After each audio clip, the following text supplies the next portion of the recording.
মঞ্জুর, এখন পর্যন্ত যে পরিস্থিতি দেখছি সেটি অনেকটাই থমথমে। আসলে আমরা ২ নম্বর গেট এলাকায় আসলে এখানে অবস্থান করছি। এখানে ছাত্র শিক্ষার্থীরা যারা আছেন, শিক্ষার্থীরা আমরা দেখছি যে ২ নম্বর গেট এলাকায় তারা এখানে অবস্থান নিয়েছেন এবং কিছুক্ষণ আগে অর্থাৎ যৌথ বাহিনী যে অভিযানটি আসলে তারা ভিতরে চালিয়েছিল, যে যৌথ বাহিনী তারা কিছুক্ষণ আগে বের হয়ে এসেছেন এবং একই সাথে অনেক শিক্ষার্থীরাও তারাও একই সাথে তারা কিন্তু চলে আসছে, কিন্তু চলে আসলেও শিক্ষার্থীরা তারা ২ নম্বর গেটে যারা এখানে কিন্তু অবস্থান নিয়েছেন। তো সার্বিক আমরা কিছুক্ষণ পরপরই আসলে দেখছিলাম যে বেশ কিছু শিক্ষার্থী কিছুক্ষণ পরপরই আহত অবস্থায় তাদেরকে নিয়ে যাওয়া হয়েছে, অনেককে মেডিকেলে নিয়ে যাওয়া হয়েছে। আহতদের সংখ্যাটা আসলে এখনো পর্যন্ত অনেক ক্ষেত্রেই নিশ্চিত নয়, যেহেতু মেডিকেলে হয়তো অর্ধশতাধিক এখানে ভর্তি হয়েছেন, কিন্তু অনেকে এখানে বলছেন তারও বেশি শিক্ষার্থী কিন্তু এখানে আহত হয়েছেন। তো সব মিলে আসলে একটা ভীতিকর একটি অবস্থা আসলে চারিদিকে তৈরি হয়েছে। শিক্ষার্থীরাও এখানে ভীতিকর একটা অবস্থার মধ্যে রয়েছেন। এখানে ওই এলাকার মধ্যে আসলে কি পরিস্থিতি সৃষ্টি হয়েছে সেখানে আমরা এখনো পর্যন্ত সেখানে ভিতরে যেতে পারিনি, যদিও সেখানে আমরা শুনেছি সেখানে বেশ কিছু ঘর বাড়িতেও সেখানেও ভাঙচুর হয়েছে। সব মিলে একটা ভয়াবহ একটা অবস্থা রয়েছে। তবে প্রশাসন এখান থেকে আসলে গুরুত্বপূর্ণ ভূমিকা রাখার এখানে খুবই দরকার, কারণ পুলিশ প্রশাসন আমরা দেখেছি অনেক পরে এখানে এসছে এবং একই সাথে বিশ্ববিদ্যালয় প্রশাসনের এখানে একটি বড় ধরনের ভূমিকা রয়েছে, কারণ এই সংঘাত আসলে নিরসন হওয়া প্রয়োজন। না হয়ে এই সংঘাত যদি চলতে থাকে তাহলে একটি বড় ধরনের হতাহতের সংখ্যা কিন্তু এখানে থাকে। তো সেই আশঙ্কা এখনো উড়িয়ে দেওয়া যাচ্ছে না। যত রাত হচ্ছে ততই কিন্তু মানুষের মধ্যে এক ধরনের আতঙ্ক আসলে সৃষ্টি হয়েছে। কারোর মধ্যেই আসলে কোনো রকম স্বস্তি নেই।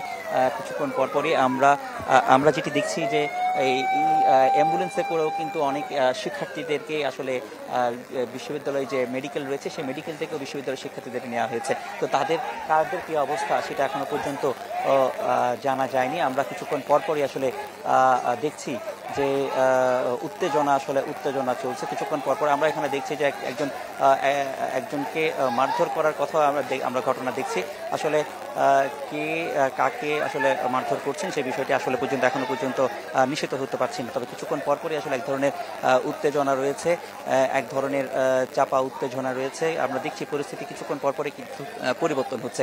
তো শান্ত অবস্থা সেটি কিন্তু আসলে এখনো পর্যন্ত বলা যাচ্ছে না। পুলিশ প্রশাসনও কিন্তু এর মধ্যে বের হয়ে গেছেন, তারা অর্থাৎ যে এলাকাটিতে আসলে ঘটনাটি ঘটেছে সেই এলাকা থেকে আসলে বের হয়েছেন।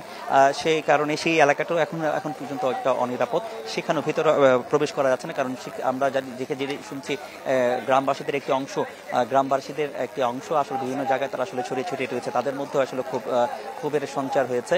তো সব মিলে এটিকে আসলে প্রশাসনিক ব্যর্থতা বলা চলে, যে বিশ্ববিদ্যালয় প্রশাসন কিন্তু এটি নিয়ন্ত্রণে আনতে আসলে একটা ব্যর্থ হয়েছেন। এখানে বিশ্ববিদ্যালয় প্রক্টরও কিন্তু এখানে আহত হয়েছেন, পুলিশও আহত হয়েছেন। সব মিলে এটি একটি বড় ধরনের ঘটনা। এটি আসলে সরকারের উচ্চ পর্যায়ে থেকেই আসলে এটাকে গুরুত্বের সহকারে এটি বিবেচনা করা দরকার এবং এই পরিস্থিতি যত দ্রুত সম্ভব একটি নিরসনে আসা দরকার। কারণ এর মধ্যে এই বিশ্ববিদ্যালয়ের পথ দিয়েই আসলে গ্রামবাসীর যে এলাকা সেই এলাকা দিয়ে কিন্তু গ্রামবাসীরা যেমন বিশ্ববিদ্যালয়ে এখানে বিভিন্ন কাজে আসে, ঠিক একইভাবে বিশ্ববিদ্যালয়ের শিক্ষার্থীরাও কিন্তু এই গ্রামবাসীদের যে রাস্তা সেই রাস্তা দিয়ে আসলে বের হয়। তো এইটি দুই পক্ষের মধ্যে যদি এই ধরনের একটি ঘটনা চলতেই থাকে তাহলে এটি অনাকাঙ্ক্ষিত ঘটনা কিন্তু আরো বড় আকার ধারণ করতে পারে। তো সেটি আসলে যতটা দ্রুত সম্ভব স্থানীয় জনপ্রতিনিধি সহ বিশ্ববিদ্যালয়ের প্রশাসন সহ একটি সমঝোতার মধ্যে এসে এটি আসলে নিয়ন্ত্রণ করা সম্ভব। তো এর মধ্যে আমরা আসলে জানি না যে কতজনকে গ্রেপ্তার করা হয়েছে।